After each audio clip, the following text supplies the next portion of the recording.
ಭಾರತ ಮತ್ತು ಪಾಕಿಸ್ತಾನದ ನಡುವೆ ಹಲವಾರು ಯುದ್ಧಗಳು ಮತ್ತು ಸಂಘರ್ಷಗಳು ನಡೆದಿವೆ. ಅವುಗಳಲ್ಲಿ ಪ್ರಮುಖವಾದವುಗಳು ಇಲ್ಲಿವೆ. 1947 ರಿಂದ 1948ರ ಭಾರತ-ಪಾಕಿಸ್ತಾನ ಯುದ್ಧ. ಇದು ಕಾಶ್ಮೀರದ ವಿಷಯಕ್ಕೆ ಸಂಬಂಧಿಸಿದ ಮೊದಲ ಯುದ್ಧ. ಈ ಯುದ್ಧವು ಒಂದು ಕಡೆಯೂ ನಿರ್ಣಾಯಕ ಗೆಲುವು ಸಾಧಿಸದೆ ಕೊನೆಗೊಂಡಿತು ಮತ್ತು ಕಾಶ್ಮೀರವು ಭಾರತ ಮತ್ತು ಪಾಕಿಸ್ತಾನದ ನಡುವೆ ವಿಭಜನೆಯಾಯಿತು. 1965ರ ಭಾರತ-ಪಾಕಿಸ್ತಾನ ಯುದ್ಧ.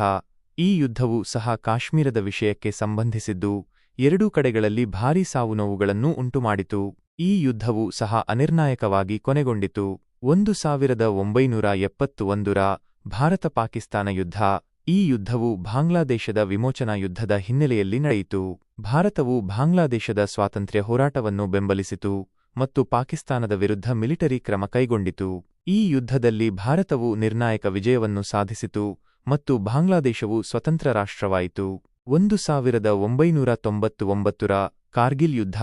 ಇದು ಕಾಶ್ಮೀರದ ಕಾರ್ಗಿಲ್ ಪ್ರದೇಶದಲ್ಲಿ ಪಾಕಿಸ್ತಾನಿ ಸೈನಿಕರು ಮತ್ತು ಭಯೋತ್ಪಾದಕರು ನುಗ್ಗಿದ ನಂತರ ನಡೆಯಿತು. ಭಾರತೀಯ ಸೇನೆಯು ಯಶಸ್ವಿಯಾಗಿ ಅವರನ್ನು ಹಿಮ್ಮೆಟ್ಟಿಸಿತು. ಈ ಯುದ್ಧಗಳಲ್ಲದೆ ಉಭಯ ದೇಶಗಳ ನಡುವೆ ಗಡಿ ಪ್ರದೇಶಗಳಲ್ಲಿ ಆಗಾಗ್ಗೆ ಸಣ್ಣಪುಟ್ಟ ಘರ್ಷಣೆಗಳು ನಡೆಯುತ್ತಲೇ ಇರುತ್ತವೆ. ಪ್ರಮುಖವಾಗಿ ಕಾಶ್ಮೀರದ ನಿಯಂತ್ರಣ ರೇಖೆಯಲ್ಲಿ ಲೈನ್ ಆಫ್ ಕಂಟ್ರೋಲ್ (LOC) ಉದ್ವಿಗ್ನ ಪರಿಸ್ಥಿತಿ ಮುಂದುವರಿದಿದೆ.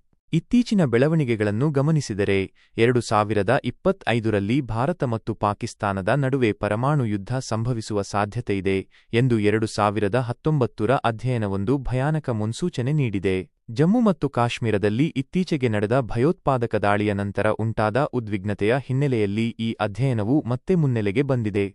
ಇದರ ಜೊತೆಗೆ ಇಂದಿನ ಮೇ 6, 2025 ವರದಿಯ ಪ್ರಕಾರ 1971ರ ಯುದ್ಧದ ನಂತರ ಇದೇ ಮೊದಲ ಬಾರಿಗೆ ಮೇ 7, 2025ರಂದು ರಾಷ್ಟ್ರವ್ಯಾಪಿ ಅಣಕು ಕಾರ್ಯಾಚರಣೆಯನ್ನು ನಡೆಸಲು ಭಾರತ ಸರ್ಕಾರ ಆದೇಶಿಸಿದೆ. ಇತ್ತೀಚೆಗೆ ನಡೆದ ಪಹಲ್ಗಾಮ್ ಭಯೋತ್ಪಾದಕ ದಾಳಿಯ ಹಿನ್ನೆಲೆಯಲ್ಲಿ ಈ ಕ್ರಮ ಕೈಗೊಳ್ಳಲಾಗಿದೆ. ಭಾರತ ಮತ್ತು ಪಾಕಿಸ್ತಾನದ ನಡುವಿನ ಸಂಬಂಧವೂ ಸಂಕೀರ್ಣ ಮತ್ತು ಸೂಕ್ಷ್ಮವಾಗಿದೆ. ಕಾಶ್ಮೀರ ವಿವಾದ ಮತ್ತು ಗಡಿಯಾಚೆಗಿನ ಭಯೋತ್ಪಾದನೆಯಂತಹ ವಿಷಯಗಳು ಉಭಯ ದೇಶಗಳ ನಡುವೆ ಆಗಾಗ್ಗೆ